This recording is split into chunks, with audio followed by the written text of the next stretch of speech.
Hey guys, welcome to Reddit Brew. Today, by popular demand, we're back at it again with the Entitled Aunt stories. Yes, the same CPS calling Entitled Aunt from Tuesday and Thursday.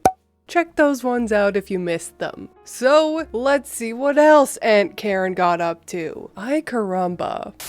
Entitled Aunt nearly missed her mother's funeral and tried to blame my father for it. Buckle up, folks. This story is a doozy. And yes, this is the same Entitled Aunt that called CPS on my father roughly 15 years ago. So, here's some backstory. In mid-2020, my grandmother was rendered completely bedridden due to advanced dementia and was put under my aunt's care. A few months later, my grandmother was admitted to the hospital for an infection because my aunt was so tired of my grandmother squirming out of her diaper that she used duct tape to secure it to her. She was eventually released back into my aunt's care, but the state sent hospice nurses to the house every other day to check on her. Well, in December of 2020, my grandmother was admitted to the hospital again, this time with a significant burn because my aunt left a heating pad on my grandmother's back overnight. During this time, the state and the hospice nurses decided that my aunt was not fit to care for my grandmother, and my grandmother was admitted to a nursing home. My aunt, who also has a myriad of health problems, has also been admitted into a nursing home because she also burned herself with a heating pad and developed a severe infection which she is still undergoing rehabilitation for. Well, sadly, my grandmother passed away in her sleep on January 16, 2022, at the age of 94, which is where our story begins. My aunt pitched several fits following my grandmother's passing. One, because the nursing home didn't try to resuscitate my grandmother. My father signed a DNR when my grandmother was admitted because she is very old and sick, and he didn't want her to suffer longer, which caused my aunt to throw a fit. Another, because my father decided to have his mother cremated instead of buried, which was my grandma's request before her mind went bad. Then threw another fit because my grandmother's body would not be on display at the wake. She also hated the beautiful pink flowers my sister picked out. However, those are all pale in comparison to the fit she threw at the week of the service. As I mentioned, my aunt is currently in a nursing home, and, well, to say she's not well liked by the nurses and staff there is a major understatement. Initially, they told my father that there was no way they were going to release my aunt for a day to attend her mother's service because she can't walk on her own. She refused physical therapy so many times, her insurance stopped covering it. But after a bit of convincing, the nursing home director eventually told my father that they would let her attend the service if she was able to get an ambulance service to transport her. So, my father calls the ambulance service, and initially they told him, "We can do that no problem. It'll cost you a few hundred for the copay. What's the patient's name?" When the father gave the service my aunt's name, they quickly changed their tune and told him, "Unfortunately, she has an outstanding debt of $1,500 for unpaid copays, and until that debt is paid off, we won't be able to transport her for non-emergency." My father, of course, refused to pay her debt, and when my aunt found out that he didn't pay it, she flipped out, screaming, "You couldn't just pay the $1,500 so I can attend mom's service?" My father just said, "No, it's not my debt to pay." My father and my aunt's eldest daughter eventually worked out an agreement with the nursing home where my aunt's daughter would transport my aunt to the service and the luncheon and then bring her back to the nursing home after. My aunt spent the entire funeral of her deceased mother complaining to anyone who would listen. My aunt basically turned what should have been a celebration of my grandmother's life into a pity me party she threw for herself. She made the service all about her. Well, tried to. And I think she even tried to talk my father and her daughter into letting her spend the weekend in her home.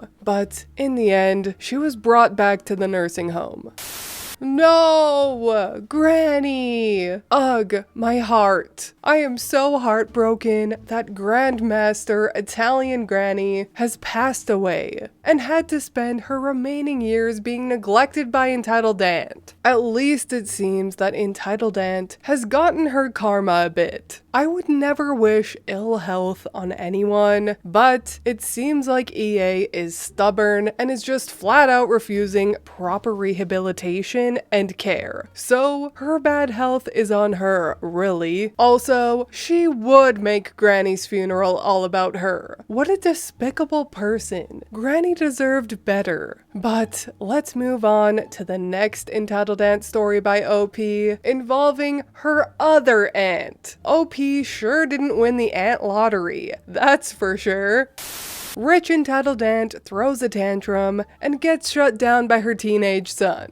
So, I'm back with another Entitled Aunt story. However, this time the Entitled Aunt is my mother's sister and not my father's sister, the subject of my last Entitled Aunt stories. My mother's sister married a wealthy man about 20 some odd years ago. I'm not sure what my uncle does for a living. I think software, but regardless, he makes enough money to classify as a millionaire. He's a pretty cool, down-to-earth person who, despite his financial status, is a very humble and generous person. I don't know why he chose my aunt in the first place, because my aunt is the complete opposite of him and believes she deserves everything she wants because she's a good God-loving person who devotes her life to God and his teachings, so she deserves to be pampered. From the sounds of it, she doesn't cook, so her family does takeout every night. She doesn't clean, so they have a housekeeper. She also doesn't drive.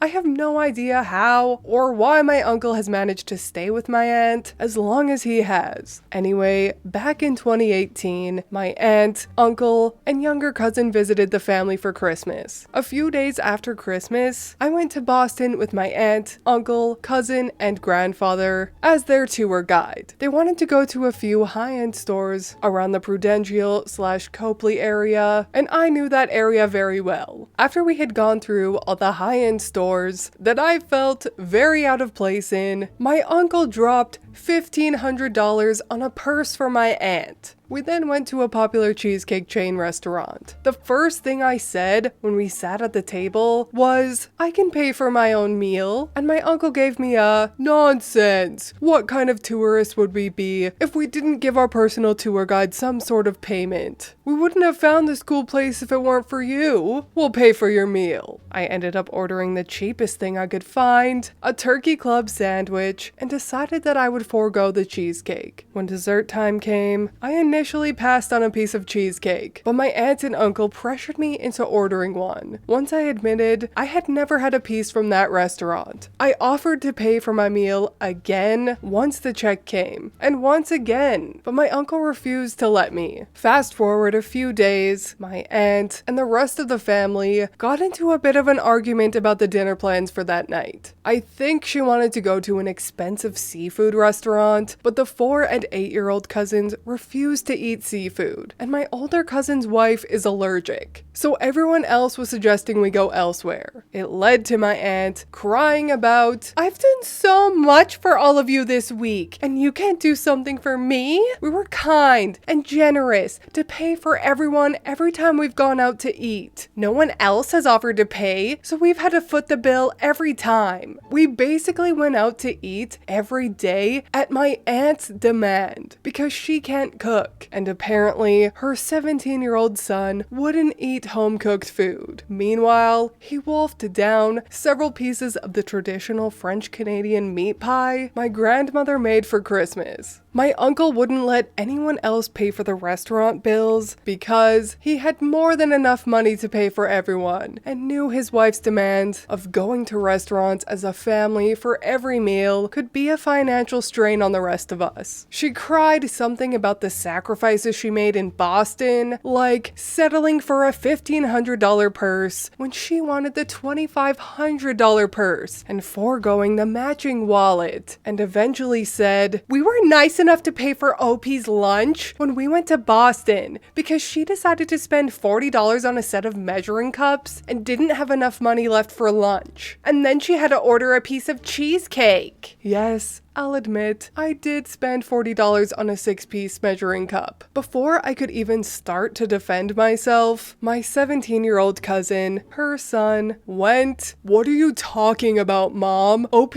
ordered to pay for her own food, like 4 times. And Dad told her not to worry about it. She got the cheapest thing on the menu and wasn't even going to get a piece of cheesecake, but you and Dad forced her to. Not to mention, Uncle, my dad, has offered to pay for his family's meals every time we've gone out, but Dad's never let him. Dad doesn't mind paying for everyone, so I don't know why you do." My aunt quieted down after that and reluctantly agreed to go somewhere else for dinner. I don't have many stories about her because she lives in a different part of the country and will go months, if not years, without talking to the rest of the family, so I rarely interact with her.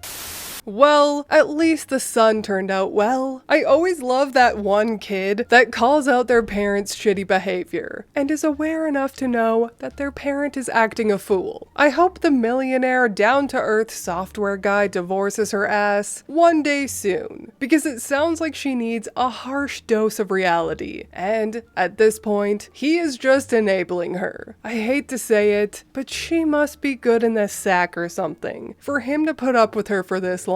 But anyway, I'll stop while I'm ahead. I hope you enjoyed this Entitled Aunt saga. If you did, please leave a like and subscribe. I truly appreciate when you do, and I will see you in the next Reddit story. Bye!